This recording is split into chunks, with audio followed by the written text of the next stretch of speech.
Here we are on the first week of Advent already, and this year Advent is as short as it can possibly be because the fourth week of Advent is literally just a couple of hours before Christmas Eve is also on the first Sunday of Advent. But anyways, as many of you know, I usually like to do a theme for my Advent homilies leading up to Christmas. But this year I'm going to do a theme that will not only include Advent, but it'll also include the entire Christmas season. And the theme this year is the main characters of Christmas. So we're going to do a deep dive into the individual people involved in the Christmas story. There are, of course, the obvious ones, Jesus, Mary, Joseph. We'll definitely be covering them. But you also have Christmas characters that come about later, like St. Nicholas, St. Francis are highly associated with Christmas. But we're going to stick with the scriptures. And by doing so, we'll get a better idea of the story of Christmas in its entirety, its significance, what it meant for the ancient Jews, the people living during Jesus' time, and for us today. So today we're going to start in a place that you might not expect, that you might not associate with Christmas, but it's the place where the church has decided to start us in our first reading today, the book of the prophet Isaiah.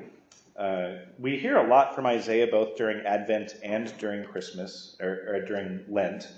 And the reason for that is because many of his prophecies are so obviously, to us Christians at least, they're so obviously about Jesus.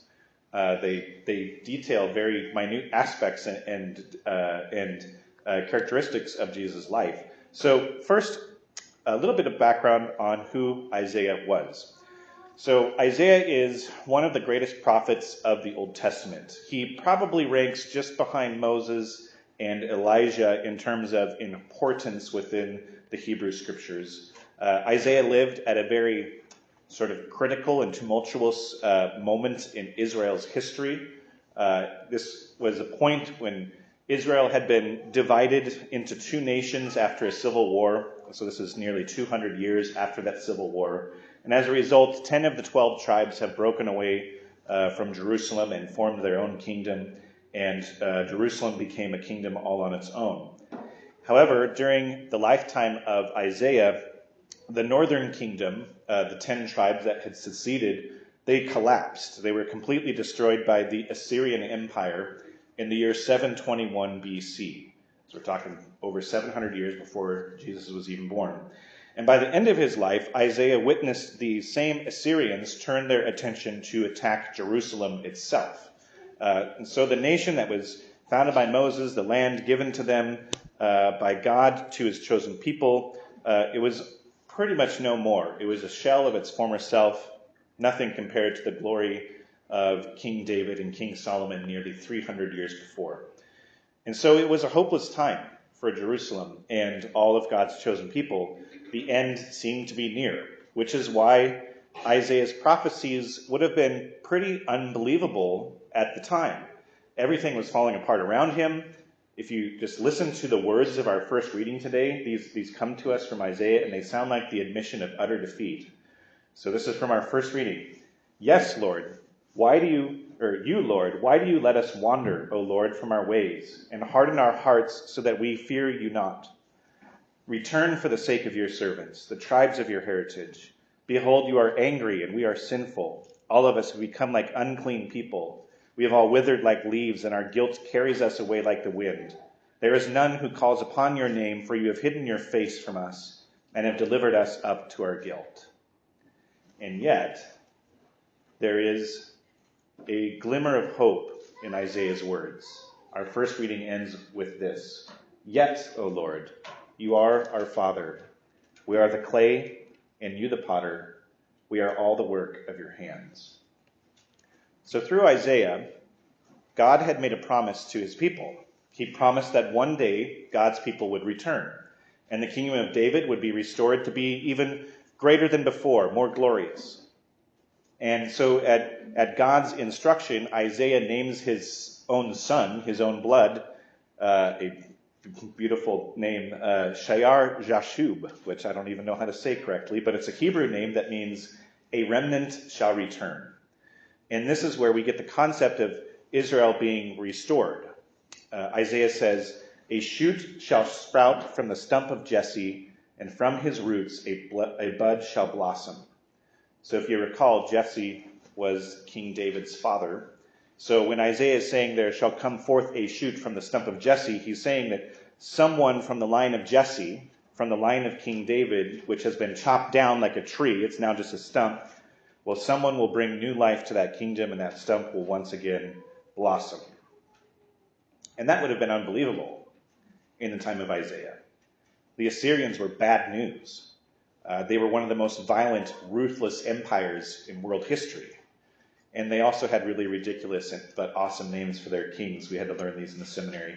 In Isaiah, we learn about King Sennacherib and King Tiglath-Pileser III and King Shalmaneser V. But anyways, it's important to recognize how Isaiah paints this glorious future through the lens of this Messiah who is to come and redeem the people. And he paints this Messiah in an entirely different light, compared in contrast to the ruthlessness of the Assyrians. Referring to the Messiah, he says, "The Spirit of the Lord shall rest upon him, a spirit of wisdom and understanding, a spirit of counsel and of strength, a spirit of knowledge and of fear of the Lord, and his delight shall be the fear of the Lord. Not by appearance shall he judge, nor by hearsay shall he decide, but he shall judge the poor with justice and decide fairly for the land's afflicted. He shall strike the ruthless with the rod of his mouth, and with the breath of his lips he shall slay the wicked. Justice shall be the band around his waist, and faithfulness a belt upon his hips." The big temptation for Israel during this time period was to get revenge, to go on the offensive against Assyria by responding to violence with violence. And Isaiah would have none of that. For Isaiah, God's majesty was so overwhelming that military and political power were insignificant. Isaiah constantly called on the kings of Israel to rely on God's promises rather than trying to find security in the plotting of men. If you pay attention to the readings during Advent, for the first 3 weeks of Advent at least, there is no mention of the birth of Jesus. The word Advent comes from a Latin word, adventus, which means arrival. But when you read the Old Testament, you could say that the entire history of God's chosen people is a type of Advent. The entire Old Testament is waiting for the arrival of the Messiah, God's chosen one, who will lead his people to glory. So if you look at the readings of Advent from that perspective, then all of them, all 4 weeks of Advent, the readings are about the arrival of Jesus. And so we have to keep all of this in mind, that we're just sort of on the very tail end of a very long line of human history that has for its entirety been waiting for God. And so it would be wise for us to look for the arrival of God in more than one place, in more than just the manger on Christmas Eve in Bethlehem. That's why Isaiah is one of the main characters of Christmas, because we can look as far back as him to see all about Jesus. One of the major themes in the book of the prophet Isaiah are these 3 words, "on that day." Here's an example of how he would use the words "on that day." "On that day, the root of Jesse, set up as a signal for the peoples, him the nations will seek out. On that day, his dwelling shall be glorious. On that day, the Lord shall again take it in hand to reclaim the remnant of his people that is left from Assyria and from Egypt. He shall raise a signal to the nations and gather the outcasts of Israel. On that day, the dispersed of Judah he shall assemble from the 4 corners of the earth. There shall be a highway for the remnant of his people that is left from Assyria, as there was for Israel when it came out from the land of Egypt." And Isaiah goes on to just demonstrate how on that day, the Messiah will change all of creation fundamentally. He famously says, "Then the wolf shall be the guest of the lamb, and the leopard shall lie down with the young goat. The calf and the lion shall browse together with a little child to guide them. The cow and the bear shall graze, together their young shall lie down. The lion shall eat hay like an ox. The baby shall play in the viper's den, and the child lay his hand on the adder's lair. They shall not harm or destroy on all my holy mountain, for the earth shall be filled with knowledge of the Lord as the waters cover the sea. So the words on that day mean something strange. You have lions eating hay, which is hilarious to me. But on that day isn't just some general turn of phrase in Hebrew. It means something specific. It doesn't mean, on that day, someday in the future, some idealized pie in the sky notion of what God's going to do. It means something. The words on that day are referring to a concept in the Old Testament that is commonly referred to as the quote-unquote day of the Lord. That's the day that they're talking about. And the day of the Lord in the Hebrew mind is sort of the day of reckoning. It is a day where the arrogant will be humbled, where the proud will be laid low. God will demonstrate once and for all that he is the King of Kings and Lord of Lords. All humanity will answer for their sins, and because of this terrifying prospect, the quote-unquote day of the Lord is often referred to as the great and terrible day. Terrible because of that final reckoning. Terrible for those who have rejected God and rejected their neighbor. But also great. Terrible and great, because it will be a day of restoration. The blind will see, the deaf will hear, the crippled will walk. It'll be a day when God rights all wrongs that have been committed ever since the first sin in the garden. It'll be a day of rejoicing for some and a day of fear for others. And every single one of the prophetic books in the Old Testament, all 16 of them, they have something to say about this day of the Lord, that great and terrible day. In fact, it may have been a requirement. To Jewish scholars, it's thought perhaps that they wouldn't even consider including a prophetic work in the scriptures unless they did speak of this quote-unquote day of the Lord. It's a consistent theme through all of the prophetic books of the Old Testament that after Israel was trampled over by so many, God would fix everything. And this theme doesn't stop with the ancient Jewish writers. It continues with us today. We're going to hear a text within this very Mass that's being offered right now, a prayer that I'll pray. It's called the preface.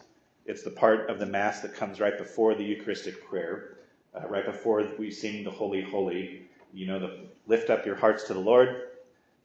It is right and just. That's the part I'm talking about. And so listen for it in a few minutes. Here's the words that I'll be praying.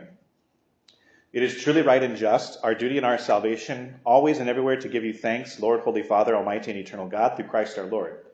For he assumed at his first coming the lowliness of human flesh, and so fulfilled the design you formed long ago, and opened for us the way to eternal salvation, that when he comes again in glory and majesty, and all is at last made manifest, we who watch for that day may inherit the great promise in which now we dare to hope.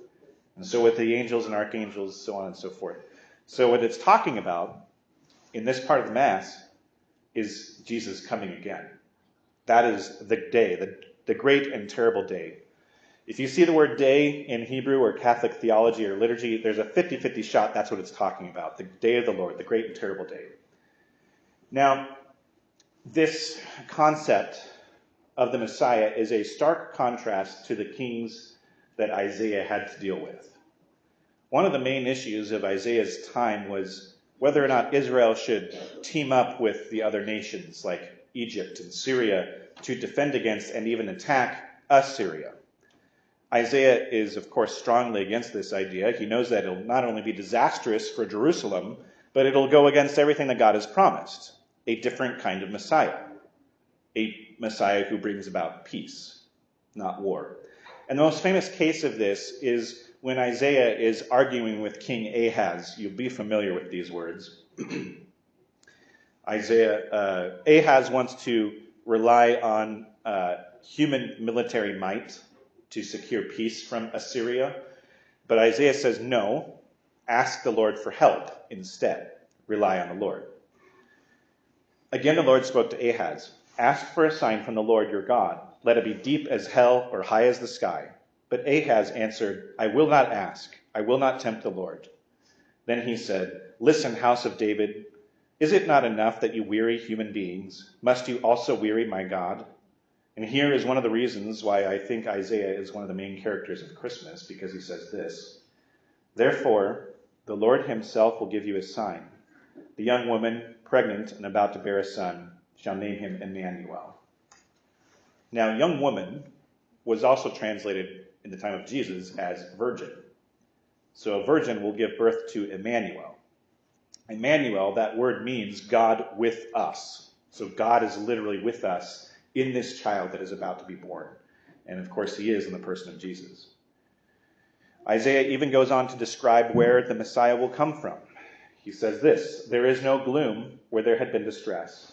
Where once he degraded the land of Zebulun and the land of Naphtali, now he has glorified the way to the sea, the land across the Jordan, Galilee of the nations. For a child is born to us, a son is given to us. Upon his shoulder dominion rests. They name him Wonder Counselor, God Hero, Father forever, Prince of Peace. His dominion is vast and forever peaceful. Upon David's throne and over his kingdom, which he confirms and sustains by judgment and justice, both now and forever. The zeal of the Lord of hosts will do this." The day of the Lord is not what people thought it would be. The day of the Lord is so beyond our imagining that the Jews are still waiting for this Messiah.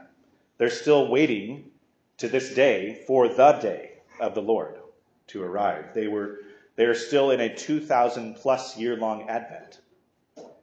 And that's why Isaiah is one of the main characters of Christmas, because over 700 years before Jesus was born, he already foretold of his coming. He tells us what we should really be expecting on that day, that great and terrible day. Not a conquering warlord, not a political revolutionary. The Messiah will instead be born of the Virgin. He'll come from Galilee. He'll rule as no other king before him. He will fundamentally change all of creation.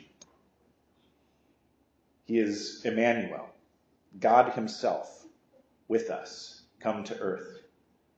He has come to redeem us all.